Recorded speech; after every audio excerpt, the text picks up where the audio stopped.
A paz do Senhor, já estou aqui com a minha revista da CPAD, a edição do terceiro trimestre de 2025, para nós estudarmos e comentarmos, para você chegar bem afiado na sua escola bíblica e a sua classe ser uma bênção, ser avivada pelas suas contribuições que você vai estar ajudando lá o seu professor.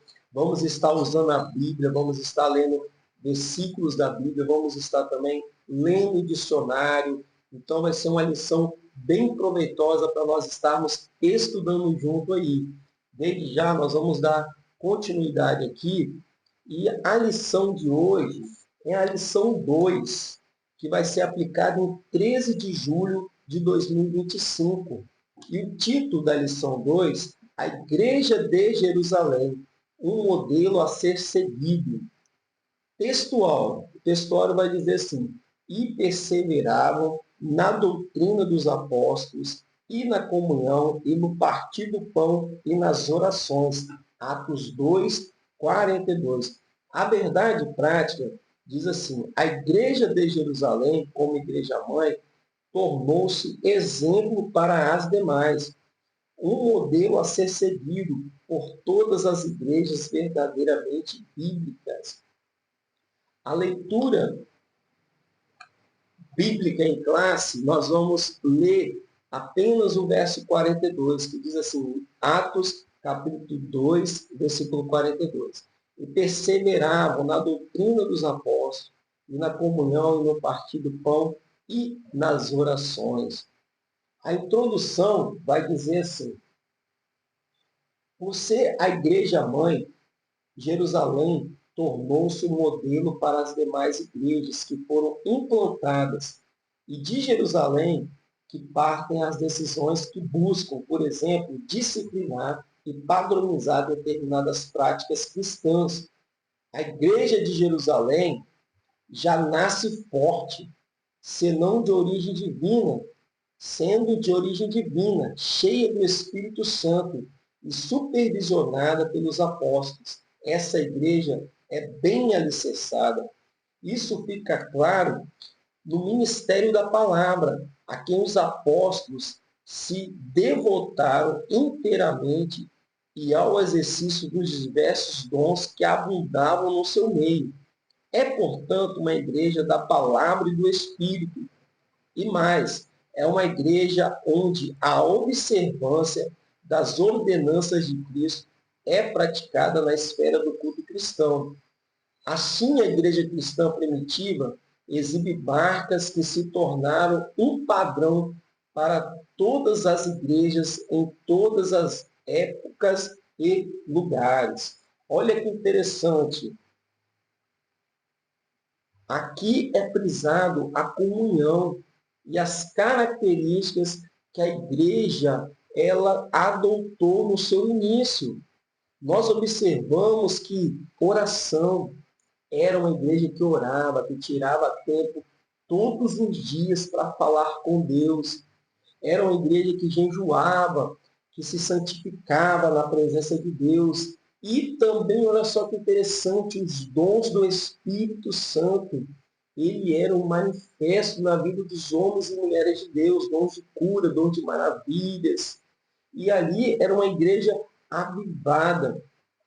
E é interessante que ela perseverava na doutrina dos apóstolos. Ou seja, a igreja não procurava interpretar a Bíblia, as Sagradas Escrituras, conforme eles queriam, mas eles seguiam o exemplo de homens e mulheres de Deus que deram a sua vida para ganhar almas para o Senhor, deram a sua vida e não aceitaram a negar o nome de Jesus Cristo. É interessante que está aparecendo muito essa palavra comunhão, e nós vamos ler no dicionário o que significa essa comunhão. No dicionário comunhão, o grupo de pessoas que têm as mesmas aspirações e ideias. Então, comunhão é você ter um grupo de pessoas que vão ter as mesmas aspirações, as mesmas vontades, o que servir a Deus, amar a Deus sobre todas as coisas, amar ao próximo como a eles mesmos e ganhar almas para o Senhor. Todos ali têm as mesmas aspirações, não tem ali um desejo individual de se aparecer, um desejo egoísta de ser melhor do que o outro, não.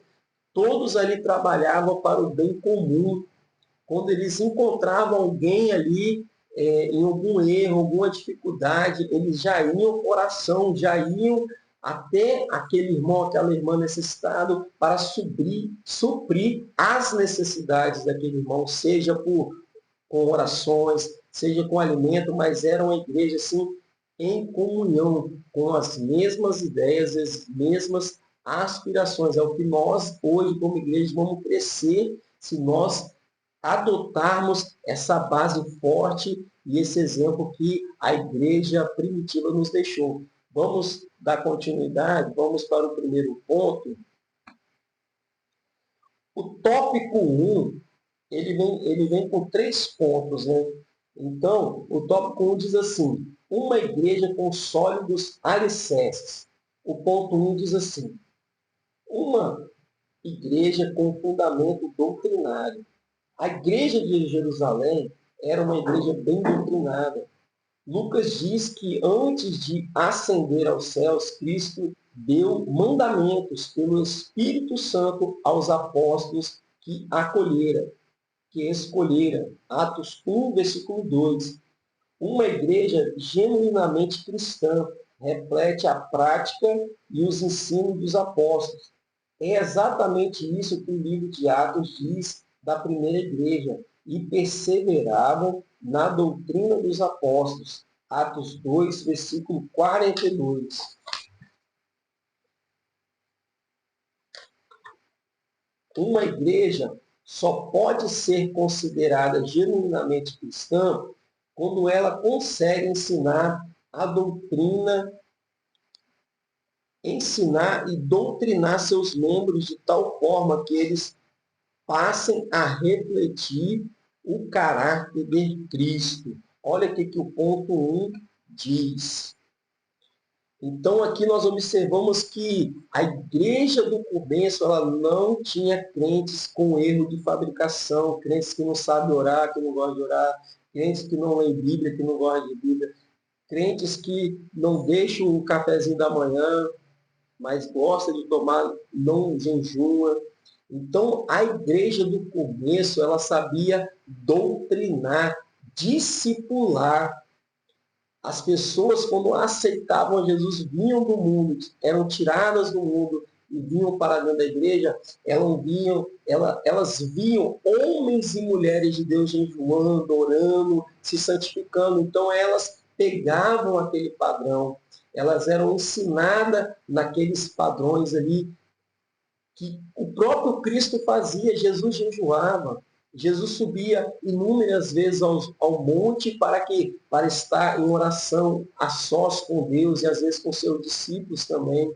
Jesus ele ia para o templo ler as Escrituras e interpretá-las nas sinagogas. Olha só que interessante. Jesus ele vigiava a todo momento, ele estava esperto. Qualquer fala do inimigo ele já identificava. Como ele repreendeu a Pedro: Pedro, não é você que está falando, mas é o diabo. Ele repreendeu ele porque ele estava atento e vigilante. Então, a igreja, ela seguia o exemplo de Cristo e transmitia esse exemplo, doutrinava e discipulava quem chegava ali. Vamos dar continuidade? O tópico 1, o ponto 2, diz assim: perseveravam na doutrina dos apóstolos. Atos 2, 42. A expressão diz muito sobre o processo de discipulado da igreja de Jerusalém. Era uma igreja bem doutrinada e, portanto, bem discipulada. A palavra doutrina traduz o termo grego didas, que significa ensinar e instruir.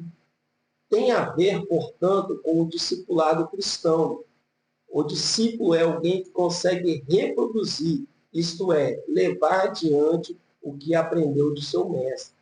Os apóstolos aprenderam de Cristo. A igreja primitiva aprendeu dos apóstolos e agora vivia isso a fim de transmitir a outros o que aprendeu.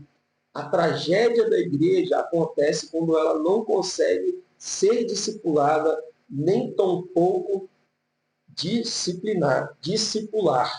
Olha que interessante. Os apóstolos receberam de Cristo e passaram para a igreja. E a igreja agora passava para os novos membros, para os novos irmãos, para os novos convertidos. E nós recebemos também da igreja primitiva, e nós, como a igreja atual, contemporânea, nós devemos transmitir os ensinamentos de Cristo. É interessante que a igreja não pode parar de fazer discípulos e fazê-los bem, discipulados, para que sejam homens e mulheres de oração, de busca.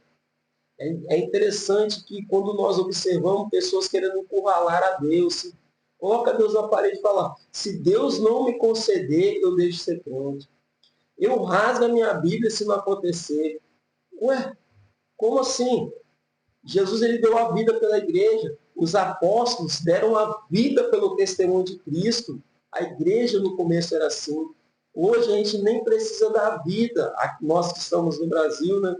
Alguns irmãos estão em campo missionário que estão correndo risco de vida, porque lá não pode nem carregar a Bíblia nas ruas que a pessoa é presa, o missionário é preso.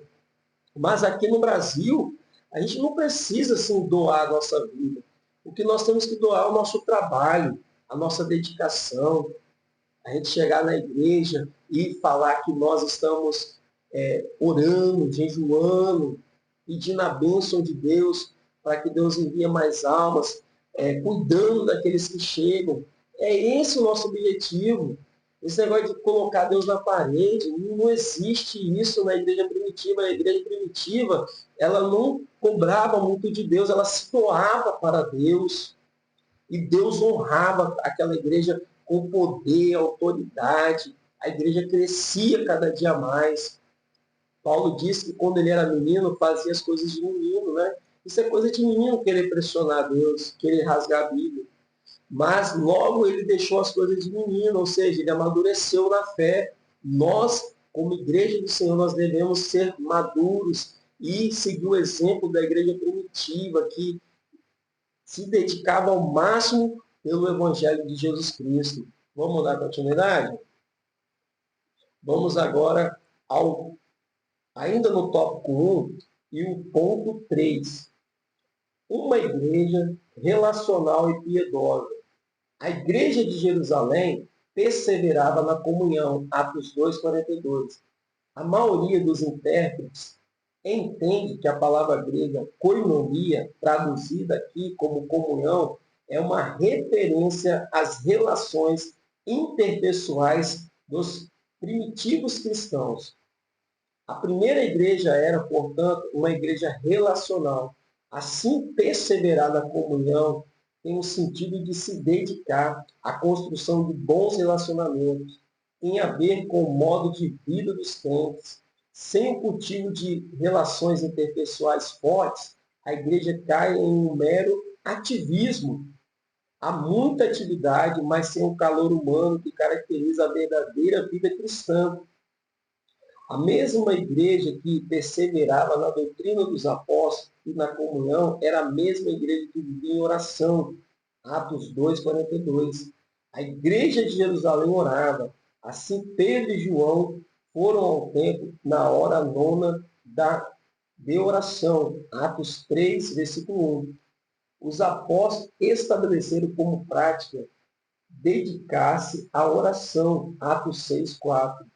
E a igreja reunida na casa de Maria, mãe de Marcos, se dedicava à oração. Atos 12 e o verso 5. Aqui nós vamos estar lendo essa palavra que está aqui descrita no ponto 3 do tópico 1, de Atos capítulo 12. Atos capítulo 12. Para nós estarmos comentando. Atos 12, versículo 5, diz assim: Portanto, Pedro era guardado na prisão, mas a igreja fazia oração sem cessar por ele a Deus. E aonde a igreja orava? A lição falou que era na casa da mãe de João Marcos. Olha o versículo 12, o que fala.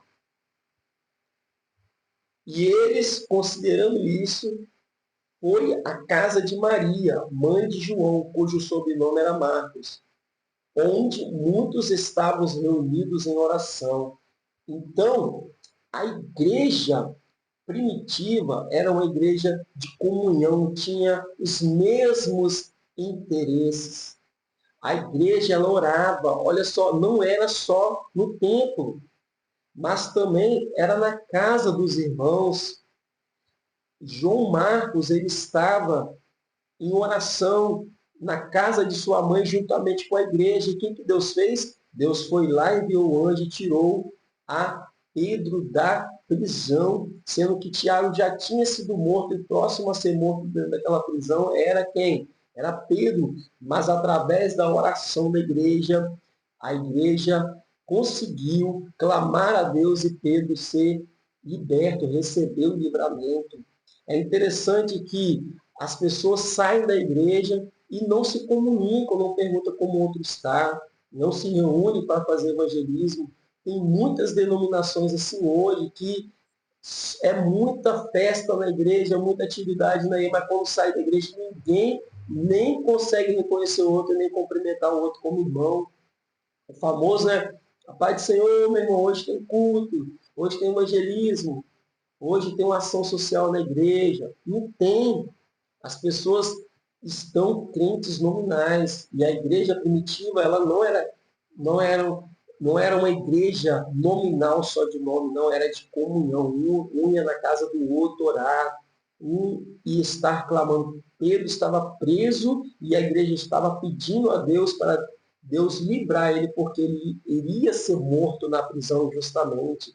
Olha só que interessante. A comunhão dos irmãos em oração moveu o amor de Deus e algo sobrenatural aconteceu, porque Deus manda um anjo abrir as portas das prisões para Pedro sair, e Pedro sai e vai ao encontro deles. Olha que interessante, na casa da mãe de João Marcos.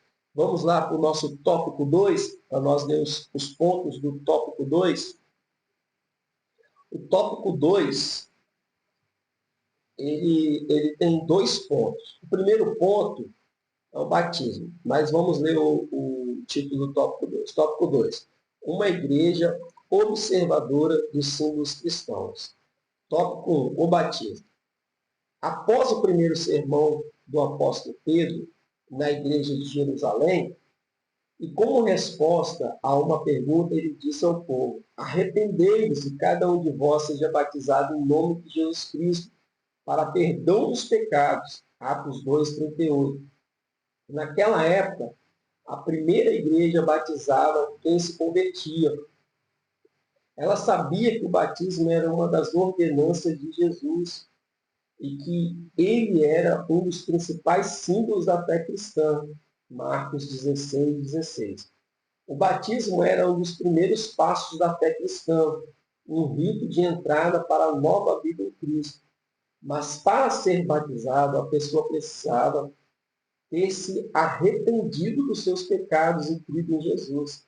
Era preciso ter consciência do sentido desse símbolo de fé. Assim, o batismo era um testemunho público de que a pessoa havia se convertido. Por meio dele, os cristãos de Jerusalém mostravam ao mundo que sua vida agora era diferente, que eles tinham uma nova vida em Cristo. Olha só que interessante esse tópico. O batismo era uma ordenança de Jesus. Jesus diz: ide por todo o mundo, e aquele que crê e for batizado será o quê? Salvo. Então, o batismo é uma ordenança de Jesus e a igreja primitiva, ela praticava o batismo. A igreja não pode perder isso hoje. A igreja não pode deixar de fazer aquele convite às pessoas aceitarem Jesus na igreja. Aqueles que aceitaram de estar participando do curso de batismo para se batizar. Porque ali, quando ela descer as águas batismais, vai estar um público observando ela fazendo aquela confissão. Então, o batismo é uma confissão pública que a pessoa está anunciando para todos ali presentes, para os familiares, ó, a partir de hoje eu vivo uma nova vida em Cristo Jesus. Naquela época, quando os judeus se batizavam, eles estavam dizendo que eles estavam indo para o cristianismo, que eles estavam indo seguir a Jesus como Filho de Deus, e publicamente, porque era feito no rio ali. João Batista batizava muito no Rio Jordão, publicamente para todos verem. Hoje nós não podemos ser crentes secretos, né? Entra na igreja, sai da igreja, ninguém sabe o nome. A igreja tem que ser relacional, a igreja tem que confrontar as pessoas para aceitar a Jesus, confrontar as pessoas para as pessoas serem batizadas. É interessante que aqui a pessoa aceitava Jesus, já era batizada e já começava a seguir a Jesus, viver uma nova vida. Vamos agora, nesse tópico 2, vamos para o ponto 2.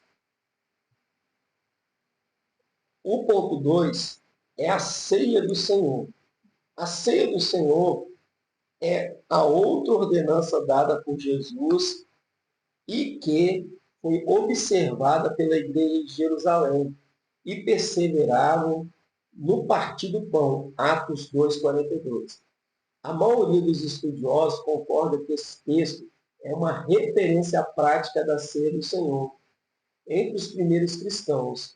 Donald G., um dos principais mestres do pentecostalismo britânico, disse que quando tomada corretamente a ceia, leva a igreja ao próprio coração de sua fé, ao próprio centro do Evangelho, ao objetivo supremo do amor de Deus.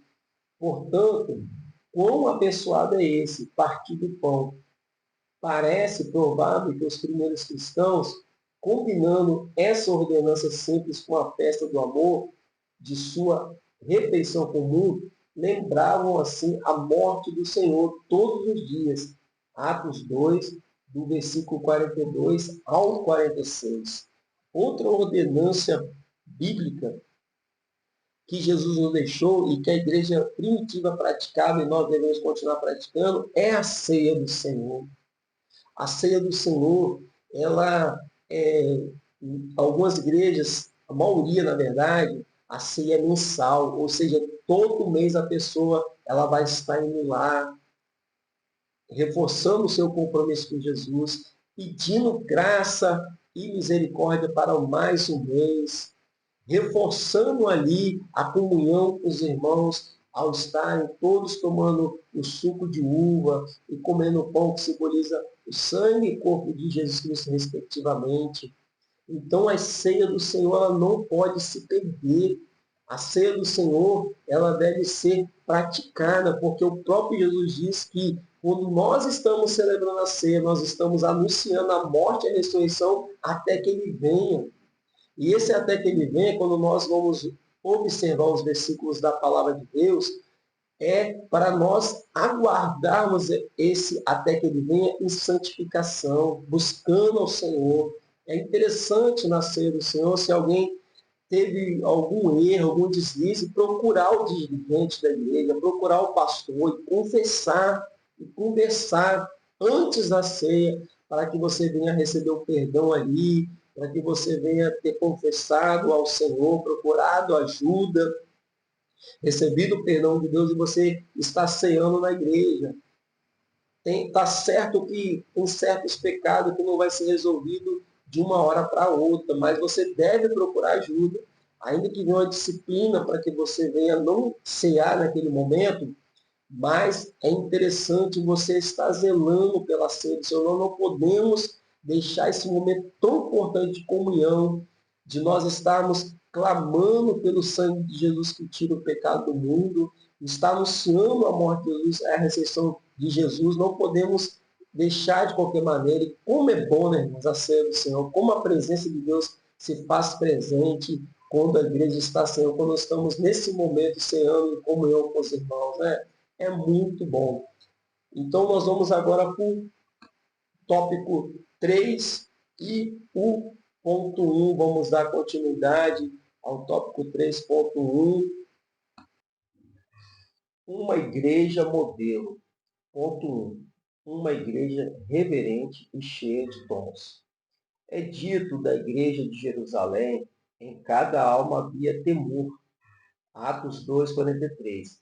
A palavra grega traduzida como temor é phobos, que também significa reverência, respeito pelo sagrado. Havia um forte sentimento da presença de Deus. Havia um clima da presença do sagrado, do que é santo. O mesmo sentido que teve Moisés quando o Senhor mandou tirar o sapato dos pés, porque o lugar é terra santa. Êxodo 3, versículo 5. Precisamos aprender com a primeira igreja.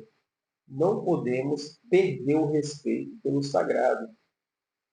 Lucas destaca que muitas maravilhas e sinais se faziam pelos apóstolos. Atos 2:43. Sinais, teras e maravilhas, semeion, são as mesmas palavras usadas pelo apóstolo Paulo para se referir aos dons do Espírito Santo, que se manifestavam em suas ações missionárias. Romanos 15:19. Os dons espirituais ornamentavam a igreja cristã primitiva. Olha que interessante, quando nós observamos as palavras gregas no texto. Por que é utilizado essas palavras gregas aqui no estudo? Para se verificar. Essa lição está recheada de palavras gregas. Porque quando você vai na palavra grega, que o Novo Testamento foi escrito em grego, você vai ver qual o significado daquela palavra na língua grega da época. E ali você vai verificar se realmente a palavra estava querendo dizer temor a Deus, respeitar o sagrado. Hoje nós observamos que as pessoas não têm respeitado a Deus, têm usado o nome de Deus em vão, têm usado o nome de Deus para oferecer algo às pessoas. Não é assim que a palavra de Deus ensina-nos, para que nós venhamos a usar o nome de Deus, usar as coisas de Deus, usar a casa de Deus, usar a Bíblia Sagrada, usar a pregação do Evangelho. Deve-se um respeito, um temor. Eu fico muito grato a Deus quando eu vejo um pregador de renome, uma pessoa que às vezes eu vejo pregar quase todos os dias na igreja, e de repente quando ela vai pegar a Bíblia para pregar, você vê ela tremendo. Você vê ela, às vezes, um pouquinho nervosa ali. Ela vai pregar bem na direção do Espírito Santo, mas cai sobre ela um temor, porque ela está com a palavra de Deus e com a oportunidade de ministrar a igreja de Deus. E essa responsabilidade faz essa pessoa temer a Deus, levar com sinceridade, ter orado, jejuado, lido a palavra antes de pregar. É muito interessante. Assim também no louvor. Quando alguém vai louvar a Deus, adorar a Deus na igreja, faz de coração, faz de alma. A pessoa ensaia bastante para que possa ali, no período do louvor, não se preocupar com a letra, não se preocupar com as notas, mas se preocupar sim, em elevar a adoração a Deus. Nós não podemos perder esse vínculo de nós, de comunhão com Deus, de respeito a Deus.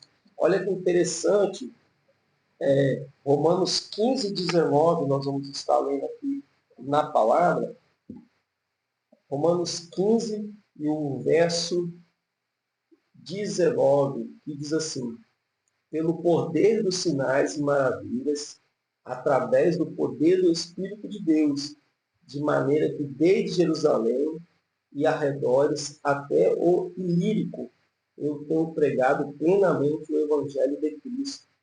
Então, o Evangelho que Paulo está descrevendo a igreja que está em Roma, ele escrevendo aos romanos, é um Evangelho de poder. Ele não está indo para o campo missionário despreparado. Ele está indo com temor a Deus, sabendo o peso que é ganhar almas para o Senhor, como é importante ele levar o Evangelho para que mais pessoas viessem a aceitarem a Jesus, a serem convencidos que o reino de Deus tinha chegado na pessoa de Jesus Cristo para todos. Amém? Nós vamos agora estar lendo o ponto 2 do tópico 3. O ponto 2 do tópico 3 diz assim: uma igreja acolhedora. Dentre as muitas marcas de uma igreja relevante, o acolhimento aparece como uma das suas principais. Uma igreja, para se tornar relevante, necessariamente deve ser acolhedora. A igreja de Jerusalém é um modelo de igreja acolhedora. Além de estarem juntos, o texto bíblico diz que naquela igreja todos os que criam estavam juntos e tinham tudo em comum. Atos 2:44. Não é fácil partilhar, muito menos acolher. A nossa tendência é nos fechar em nosso mundo e deixar fora quem achamos ser inconveniente. Numa igreja acolhedora, os membros se sentem acolhidos e parte do grupo. Olha que interessante. A igreja, no começo, era acolhedora. Ela perguntava qual era a dificuldade que as almas estavam tendo, que os novos convertidos estavam passando, e eles iam ali tentar ajudar de todas as formas, orando, participando, aconselhando. É interessante que Jesus, ele nos ensinou um ciclo que não pode parar. Você foi ganho para Jesus, você foi preparado, ensinado, fizeram um discípulo de você, agora você vai para o campo ganhar almas para Jesus. Então fica, ganhar alma para Jesus, discipula, acolhe, né, que é o discipulado, é o acolhimento que está falando aqui, prepara e envia essa pessoa para ganhar almas. O que acontece é o seguinte, a pessoa ganha para Jesus, chega que é acolhida, recebe ali os dons do Espírito Santo, a pessoa é ensinada, conhece Bíblia, conhece adorar, e para aqui no seio da igreja. Ela não traz um vizinho, ela não traz um parente. Então, Jesus ele disse que nós devemos fazer discípulo, ensinando a guardar todas as coisas que ele nos ensinou. Mas quando acontece isso, da pessoa discipulada, ela tem que voltar no começo desse versículo, que Jesus diz, ide por todo mundo. Então, há um ciclo que não pode ser quebrado. E a igreja primitiva, ela obedecia, ela praticava esse ciclo. Ganhar, acolher, discipular, preparar e enviar. E nós também não podemos parar dentro da igreja. Nós temos que levar as almas até a igreja do Senhor. Pode ser começado do seu parente, da tua esposa, dos teus filhos, dos teus vizinhos, dos seus colegas de trabalho. Depois você pode até ser direcionado pelo Espírito Santo a ir em missões transculturais em outros países, em outros povos. Mas é bom você começar, né, igual os discípulos começaram em Jerusalém. Você está se preparando na forma de você estar tendo experiência de levar as almas até a presença de Deus com as pessoas mais próximas, que você tem mais afinidade em falar com elas. Vamos lá para o ponto 3. O tópico 3, o ponto 3, diz assim, uma igreja adoradora.